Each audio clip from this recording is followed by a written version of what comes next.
Stéphane Moulinier, bonjour. Oui, bonjour, Monsieur Bourdin. Bonjour, votre fils Alexis, j'ai rappelé les faits, a été poignardé le 5 mars dernier dans le hall de l'immeuble où il vivait, à Talence, donc en Gironde. Les trois meurtriers présumés de votre fils ont été arrêtés, mis en examen et écroués après une traque qui a duré 10 jours. Des marginaux, des récidivistes connus des services de police pour des faits de violence. L'objectif simple, voler le téléphone, l'iPhone de votre fils. Ben voilà, vous avez tout résumé. Ouais. D'abord, la première des choses, c'est que je souhaite rendre hommage à... Ça, c'est très important. C'est une des raisons, d'ailleurs, pour lesquelles j'ai accepté de répondre à vos questions. Parce que sur le reste, je ne sais pas ce que ça changera, mais je voulais rendre hommage à la police parce que je ne suis pas plus pro-policier qu'un autre. Mais vraiment, on a eu affaire dès le début à des gens qui, au-delà des policiers, étaient des hommes, quoi. Et voilà, je sais que nous seuls pouvons comprendre ce que je veux dire par là, mais vraiment, on a eu affaire à des gens extraordinaires. Le commissaire Desportes qui a mené l'enquête à Bordeaux, enfin, vraiment des gens extraordinaires. Bien. Et comme vous l'avez dit, voilà, oui, pour un portable. Pour un portable. Oui. Alors, aujourd'hui, c'est certes futile, mais d'autres vous diront, mais mon fils, c'était pour une cigarette ou pour un regard, un mauvais regard. Voilà. On tue pour rien. Mais ça, on l'entend tous les matins dans les journaux, ou presque tous les matins. Et aujourd'hui, c'est à mon tour de le dire. Qu'est-ce que ça changera demain? Rien. Un autre viendra témoigner à ma place pour dire, mais mon fils, c'était pour autre chose. Ou ma fille. Voilà. Oui. Stéphane, ils seront jugés. Vous attendez quoi maintenant? Qu'est-ce que vous pouvez attendre? Bon, qu'il soit évidemment condamné, lourdement condamné. Et évidemment, ça ne vous rendra pas votre fils, mais il faut que la justice passe et qu'elle fasse son travail. C'est la seule chose. Qu'est-ce que vous voulez que je vous dise? Je vais pas tenir des propos haineux et de vengeance. C'est des choses douloureuses que je garde pour moi. Mais j'ai fait confiance. On a fait confiance avec mon épouse et ma famille et nos amis à la police dès le début de manière objective parce qu'on le sentait, non pas parce que ça nous plaisait de le croire. On a eu raison. On a été bien encadré le soir du drame. À Charles Perrin par la cellule de psy. Je peux vous garantir que c'est pas des moments faciles à vivre. On a eu raison, donc on va continuer à faire confiance aux organismes étatiques, à faire confiance à la justice, parce qu'on n'a pas le choix.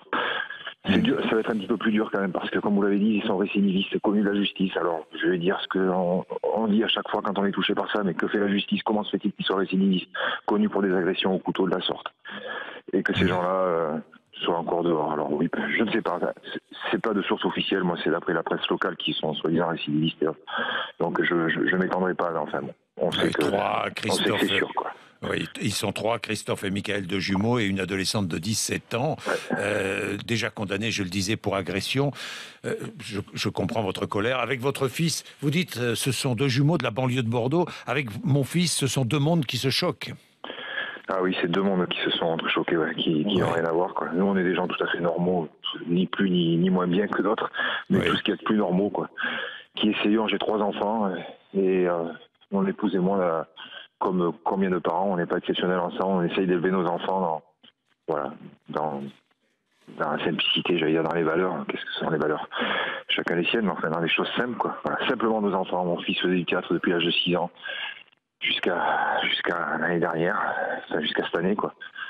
Et voilà, la musique, c'est son univers, c'était ça, le théâtre, la musique, les blagues. Oh, il n'était pas parfait, hein. Oui, j'ai toujours été objectif avec mes enfants. Toujours, et c'est pas maintenant que je vais changer, j'en ai 2 autres.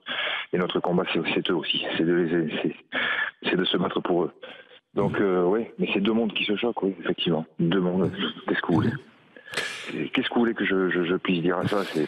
Il y aurait tellement de choses à dire, de toute façon. Moi, ce qui m'énerve le plus, c'est de me dire que ces gens-là, quoi, même celui qui a commis l'acte, un fait divers va en balayer un autre et après vous allez parler d'autre chose et puis ça sera une autre affaire et vous m'aurez oublié, c'est normal. Mais dans quoi? Je vous donne mon billet que dans 10 ans, 10, 12 ans, l'auteur même, parce que chacun sera jugé à sa manière, on imagine bien, il y a celui qui a fait, et puis celui qui a regardé, et puis cette pauvre nana qui, je ne sais pas, enfin bon bref quoi, enfin pauvre, vous m'avez compris quoi, je la plains pas non plus. Mais dans 10, 12 ans, avec les remises de peine, vous n'êtes pas rentré en prison, vous avez la loi prévoit X jours de remise de peine, enfin je vais pas parler de tout ça, et pourtant c'est la vérité.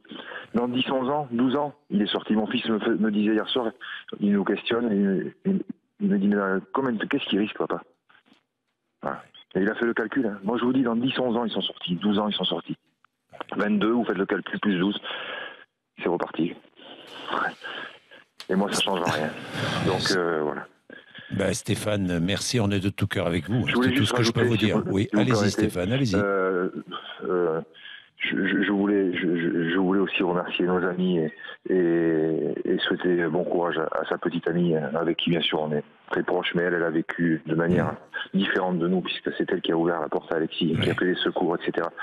Je sais qu'elle est forte, qu'elle a un objectif, et je lui demande de ne pas lâcher ses études. Voilà. Et samedi, excusez-moi de dire ça, mais samedi, au stade y aller.